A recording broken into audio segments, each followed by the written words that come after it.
The moral failings of individuals are irrelevant for understanding both why the financial crisis in the United States happened and why austerity is now perceived as the only possible response. Welcome, fellow plebs. My name is Sean, and this is Tribunus Plebis. Hey everybody, welcome back to the podcast. And before we get to the subject today, I want to first talk a little business. Last episode, I announced that we have opened a Buy Me a Coffee page here for Tribunus Plebis, where listeners can subscribe monthly, make one-time donations, and just follow along for updates. Part of contributing to the page is getting a shout-out, and a few people have already signed up, and you will all get a shout-out here. But today, for this episode, I want to thank and shout out only one of you, the first person to sub, the numero uno plebeian. Thank you, Cesar. You're awesome, and thank you for the kind note that came with your subscription. The other contributors, please stick around for next episode, and I'll shout you guys out. But I hope you understand, I just wanted to give a special little focus here on Cesar, the first of hopefully many. And everybody else, don't be afraid to check out the page and help if you can. The link is in the description. Okay, so to the subject at hand. The book Austerity by Mark Blyth, and a little bit of talk about austerity even beyond the confines of the book itself. Now, this is sort of a first episode of a series I'm going to call Book Talks. The goal here is to introduce people to books I find interesting and informative, both nonfiction and fiction, but also to use them as jumping off points to broader subjects. So these are not going to be book reviews per se, but more a discussion about the subject of the book or the theme of the book in some cases. So with nonfiction books like we have today, this line will be pretty clear. The book is about austerity, and it will lead to a broader talk about austerity. But the fiction books might be a little more conceptually different. Anyway, here we go. The following is the opening explanation of what austerity is from the Wikipedia entry. Austerity is a set of political economic policies that claims to aim to reduce government budget deficits through spending cuts, tax increases, or a combination of both. Put even more simply, austerity is the cutting of a state's budget to create growth. This is part of what Blyth says in his book as well, when he says austerity is a form of voluntary deflation in which the economy adjusts through the reduction of wages, prices, and public spending to restore competitiveness, which is supposedly best achieved by cutting the state's budget, debts, and deficits. So first, my own kind of emotional argument here before we get to the book itself. Austerity is basically the idea that regressively taxing citizens while also drastically reducing government spending on basic services is a good way to alleviate the debt burden of a country. And I'm using country here, but austerity can and does happen at every level, federal, state, city, and town. In other words, it is, as a theory, both immoral and built of utter hogwash. Austerity is, in reality, a brutal attack on innocent people's health, happiness, and livelihoods. Its cruelty lies in how it punishes the 99.9% while rewarding multinational megabanks, central banks, and countries for the risky loans they made to already heavily indebted governments of all levels. These banks are well aware that these countries cannot pay back these massive loans. They know that their credit is poor, yet they still loan the money. Why, you might ask? Because they know that when these countries are about to default or about to go bankrupt, that the international banking cabal, masquerading as something called the International Monetary Fund, will force them into austerity. Why austerity? Because it guarantees that the banks, the billionaires, and the governments get paid. Pensions, local contractors, welfare programs, infrastructure repair, subsidized heating and food, electricity use, all of that stuff. It all gets frozen or drastically rolled back while banks get paid in full. Wages go down and the citizenry is forced to borrow to spend. But critically, interest rates climb, creating a credit crisis amongst the poor as well. Taxes are raised nearly exclusively in a regressive manner, putting almost all of the pressure on the poor and middle class. State jobs are cut. Companies with state contracts reduce staff or simply close. Unemployment skyrockets. So we have massive wage rollbacks, unemployment coupled with inflation, raised interest rates, and oppressive tax regimes. The battered souls who are forced to live through the brutality of state-imposed austerity are then living with empty bank accounts, broken roads, reduced policing, savage price increases, and rolling blackouts as their limited electricity cycles through the neighborhoods, though, oddly enough, it never actually dims in the wealth centers.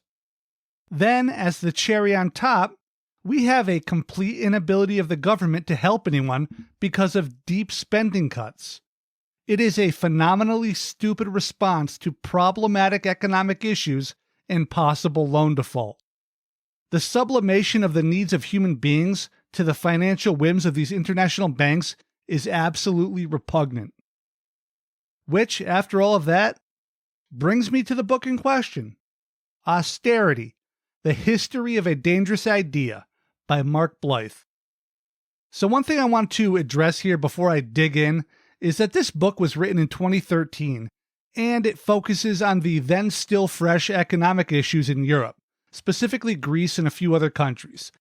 As such, the specifics aren't terribly relevant right now, so I'm going to talk about them, but not dwell either, because I want to focus on austerity more broadly, rather than on these specific countries and those specific conditions. And Mark Blyth is a bit more moderate in his language than I am when he talks about austerity, but not by a whole lot. He traces the idea back to David Hume, Adam Smith, and John Locke. The basic idea is that when confronted with, like say a recession or some other catastrophe, up to and including default or bankruptcy, the correct thing to do there is to cut spending, and meaning to cut state-provided services and state jobs, and raise revenue, meaning tax the poor. On a certain level, this makes some sort of intuitive sense. Spend less, raise more, claw your way out of debt. Unfortunately, as Blyth shows very lucidly, it is, historically speaking, essentially impossible to cut and tax your way out of a recession without causing great harm along the way. Those countries that have tried have paid an enormous price for their endeavors. As Blyth rather succinctly states, quote, "The policy of austerity is more often than not exactly the wrong thing to do, precisely because it produces the very outcomes you are trying to avoid." End quote. There are, to be as fair as possible, a few cases of some small Eastern European and Baltic countries, Romania, Estonia, Bulgaria, Latvia, and Lithuania, rebell, that seem to use austerity to dig themselves out of a hole. But Blyth addresses these rebel countries quite correctly. He points out the unique circumstances that these countries faced. They were coming out of the Soviet era and had extremely distinct issues. These states rapidly deindustrialized in the post-Soviet era and had an unstable growth model for their economy. It was, according to Blyth, quote, "based on massive foreign investment, even more massive borrowing, and economic institutions that only can be described as open to money coming in and people going out." End quote. This method of growth left these states extremely vulnerable to outside economic shocks. The shocks arrived, by the way, because of course they had to. This massive external borrowing was destabilizing. Internally, there was a lot of credit from nominally local banks to stimulate spending. The big issue was that, quote, "the local banks were not local and neither was the financing." End quote. Hello, yet another historical major banking crisis. And just to kind of, touch on these Balkan and Eastern states a little bit more, they survived austerity relatively whole because the austerity was entered into on an upswing, and the more ordo-liberalized economies were being very slowly introduced, which is what I was trying to get at a second ago. These countries were deindustrializing and rapidly trying to grow and getting a flood of cash. The only time that austerity has any chance at all is if it is implemented while the economy is in the process of booming, not boomed, past tense, and certainly not when in recession, a debt crisis, or a depression. And I should add that in many of these rebel states, which I mentioned, the health results were disastrous with a huge uptick in suicide, infant deaths, and a general degradation of the health of the populace, a subject which we will hit on a little later on. And here is another argument I found in a study titled The Macroeconomics of Austerity in the European Union by Willy Semler from 2013. Its basic argument is that monetary multipliers, that is the idea that every dollar of public spending or tax cut creates more than $1 of spending in the economy. Essentially what this is referring to in a super simple example is the principle that if the government spends $1 on a pencil, then the pencil wholesaler is buying a pencil from the makers. And they are buying wood and graphite, and those industries are paying their workers, and those workers are buying beer at bars, who pay brewers, and the brewers are buying malt from the farmers, and so on. I think we all understand. The multiplier is the size of this effect. So the argument is that policymakers do not understand that the multiplier is affected by how stressed the financial sector is, and whether the economy is in recession or expansion. And really that the multiplier effect is very hard to judge in real time or short term. And this difficultness to measure is compounded by not taking economic stress into account. In other words, they were not noticing or at least acknowledging whether the country was in a position closer to Greece at the bottom of the line graph trough or more like Estonia and speeding its way up an incline. And if we might stop here to consider why economists and policymakers might not take something into account or even ignore it if they actually know it exists, I'd like to quote Blyth here once again. Quote, "When it comes to austerity, mere facts seldom get in the way of a good ideology." End quote. Or, as Upton Sinclair put it, it is difficult to get a man to understand something when his salary depends on his not understanding it. The Semler paper goes on to say that, quote, "These gaps in the understanding of the multiplier appear to be a principal, if not the major reason that policymakers have dramatically underestimated the devastating effects of austerity in the European Union." End quote. It continues by arguing that austerity in the form of governmental spending cuts, output and income, causes unemployment to increase, tax revenues to fall, and sovereign deficits and debts to rise, which in turn triggers more financial stress and so on in a downward spiral. The entire economy shrinks as a result. If the government continues to respond to this further economic degradation with further austerity, the spiral only quickens and deepens. More often than not, as in Portugal, Italy, Ireland, Greece, and Spain, pigs, as Blyth calls them, pigs referring to the first letters of their names, PIIGS for Portugal, Italy, Ireland, Greece, and Spain, austerity had failed.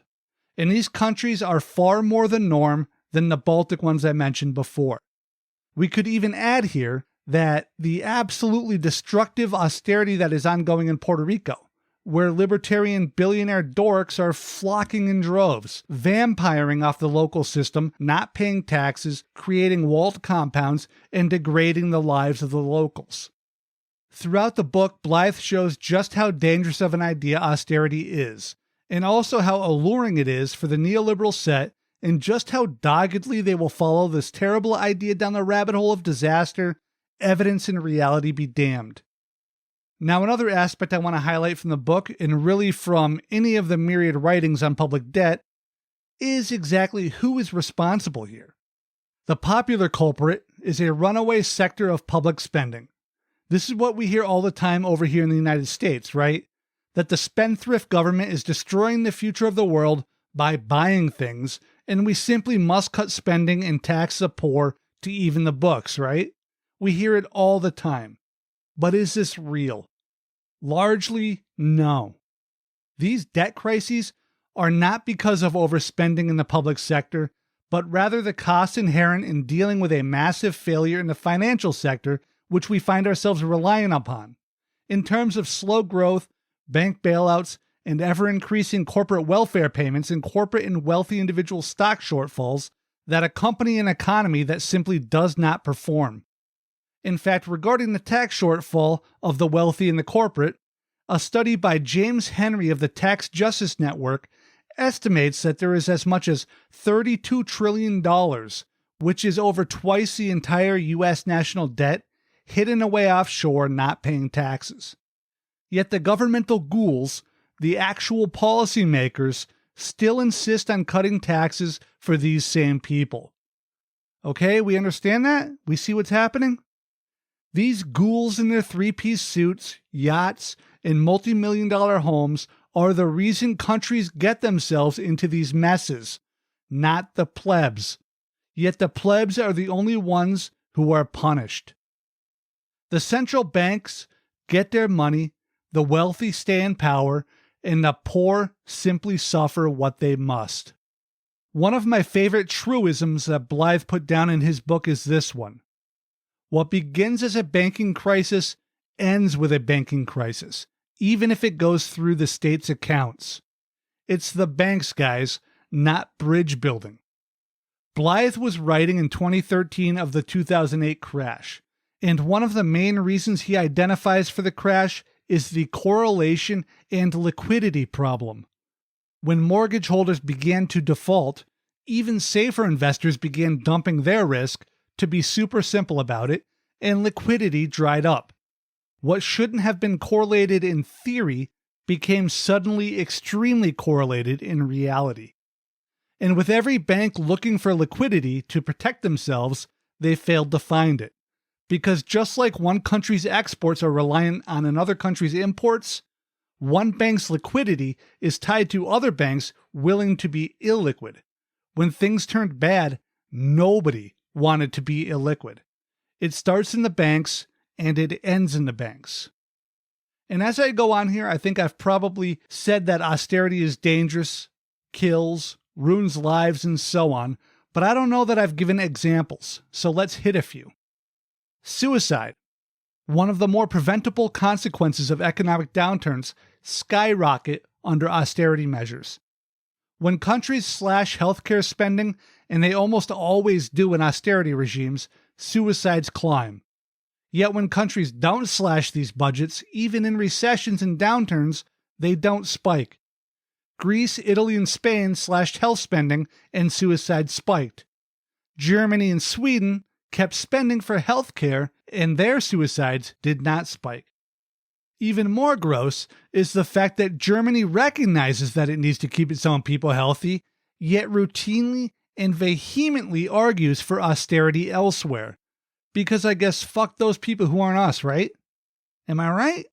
And there's a really good article about this in the Body Economic, where they basically data mined a bunch of data sets and determined that 1, people do not just get sick and die because of an economic downturn, and 2, fiscal policy can be a matter of life and death. Also from that article, we find that Greece cut health spending by 40%, and the result was increased hospital admissions because people avoided preventative visits due to cost and wait times, which caused small issues to become larger ones. Infant mortality rose by 40%. HIV infections more than doubled, and after insecticide spraying was cut from the budget, malaria cases spiked with large numbers for the first time since the early 1970s.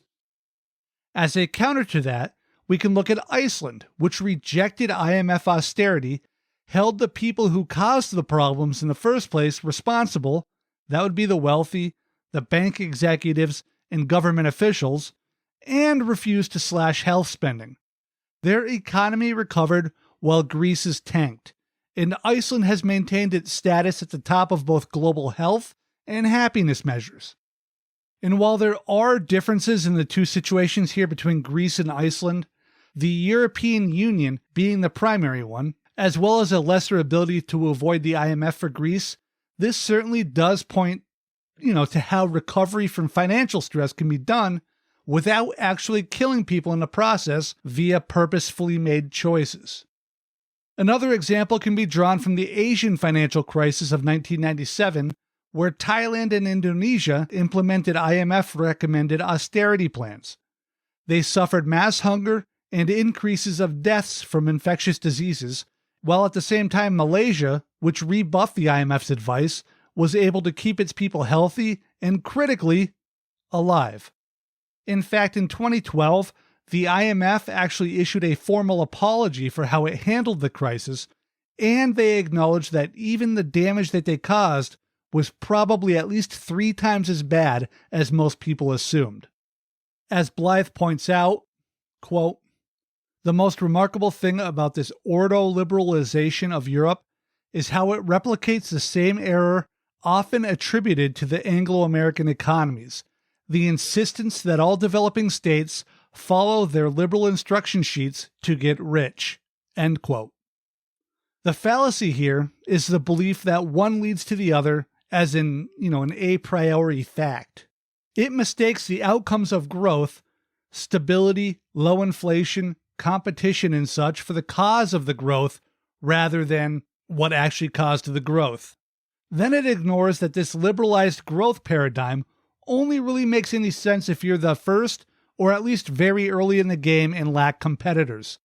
And we can look at the UK and US in the 18th and 19th centuries as examples. The contemporary world is drastically different, and we can't keep mistaking results for causes. This next excerpt here is probably my favorite from the book. Quote, "In general, the deployment of austerity as economic policy has been as effective in bringing us peace, prosperity, and crucially, a sustained reduction of debt as the Mongol Golden Horde was in furthering the development of Olympic dressage." End quote. To me at least, this book exposes the quote-unquote rational expectations that lead many people to buy austerity as a solution. Like I mentioned before, cut spending, raise revenue, it sounds good, but it doesn't work. This is the exact sort of thinking that turns recessions into depressions, as we've seen all around the world. Sales down just a bit, lay off workers to cut costs. Sounds good to a lot of folks on the surface, but many other companies think the same thing at the same time. Now a bunch of workers are not working. They have no money to spend, so sales drop even more. Companies go through another round of layoffs. Rinse, repeat, depression. Cut services, jobs are lost, taxes raised. Nobody has any money to buy goods or pay taxes. Rinse, repeat, austerity, decades of ruinous pain. Quote, "We are told that we need to live in an age of austerity since we have all lived beyond our means and now need to tighten our belts. This view conveniently forgets where all that debt came from. Not from an orgy of governmental spending, but as the direct result of bailing out, recapitalizing, and adding liquidity to the broken banking system." End quote. Blyth had that right. The neoliberals tend to claim that austerity is caused by sovereign debt crises, which is a fallacy, as austerity is 100% a choice, not an unavoidable symptom. But the true root lies in private and international banking. The ability to shift a banking crisis into a crisis of sovereign debt is a sleight of hand on the level of Copperfield, and too often we swallow the hook, line, sinker, and the entire fishing pole to boot. The greatest bait and switch in modern history, Blyth calls it. Austerity, the history of a dangerous idea, does a wonderful job breaking down austerity using the 2008 financial crisis as a backdrop, and it does great in explaining exactly how that crisis came to be, accelerated, and exploded. And then it answers the most fundamental question it asks. Did austerity help? It did not. and it also answers the question of precisely why it did not help and why it is never a good idea to enter into austerity to fight a recession. On a really simple level, austerity is just simply not fair. But it cuts much deeper than that. It cuts government services. And who does this affect? It affects the poor and working classes, those people who are most likely to need government programs that cover everything from local community centers to state or even federal programs for food and housing. Austerity flatly does not affect the rich in a negative way. In fact, it actually helps them because they get paid back by the pain of the poor. And they are the ones who, 1, made out like bandits, and 2, are the actual main drivers of the debt that these austerity programs are used to pay. So they make out on both ends. And you know what? Let's actually expand on that a little bit. The people I just mentioned, the corporate dorks and government ghouls, they are actually the ones who drove the debt up, right? They are the ones who leveraged the poor to create the gross inequity that we find tearing our country apart here in the United States and across the globe. Make no mistake, the bankers, the investor class, the vulture capitalist goons, and the hedge fund psychopaths are the people most responsible for the precarious situations which lead to austerity measures. All of them, plus our politicians. Companies strong-arm governments to buy from them and run up massive unpayable debts. Then the IMF steps in, and yeah, we will talk about the motherfucking IMF here soon, who strong-arms debtor nations to enter into austerity. Then the creditor nations, and the corporations which they house and protect, they work with the IMF, an organization that they have strong ties to force the debtor nations to pay them back. We saw this in Greece. Both France and Germany essentially forced Greece to purchase goods from both the government themselves and their companies, even though they knew Greece couldn't afford it. So why would they do this? Why would they continue to push debt onto Greece when they knew Greece couldn't pay? The answer is simple. Austerity. The simple mechanism of austerity is to force, or at least very heavily influence, cough, cough, the indebted to pay back their creditors. And remember, these are creditors that essentially force debt onto these countries. They get paid back in one big payment or several large payments over a short time, and thereby force the payers, as we've seen, into even more debt. But the good news is that the giant multinational gets paid back real fast, and so do the central banks and the national banks and countries themselves. But in the end, who ends up making these payments? Who ends up suffering? Well, it's not the people who took out the loans, that's for sure. You ever see, Reagan, Bush, Clinton, the second Bush, Obama, Trump, or Biden have to go pay these debts? Any senator or representative? Have you seen any prime ministers from Europe? Any presidents from Europe? No, of course not. The people who pay this debt are the poor people in the debtor nation. Full stop. They pay through regressive taxation, sure, but it's much deeper than that. Poor people literally pay for austerity with their health and their lives. And I should add here that even the IMF, that great looming Darth Vader of international finance, has moderated their own endorsement of the neoliberal order and the prescribed medicine of austerity. Not completely, of course, because they are actually evil, but even they have pulled away from, some of the most degrading edges of the policy. The IMF itself concluded that, quote, the increase in inequality engendered by financial openness and austerity might itself undercut growth, the very thing that the neoliberal agenda is intent on boosting.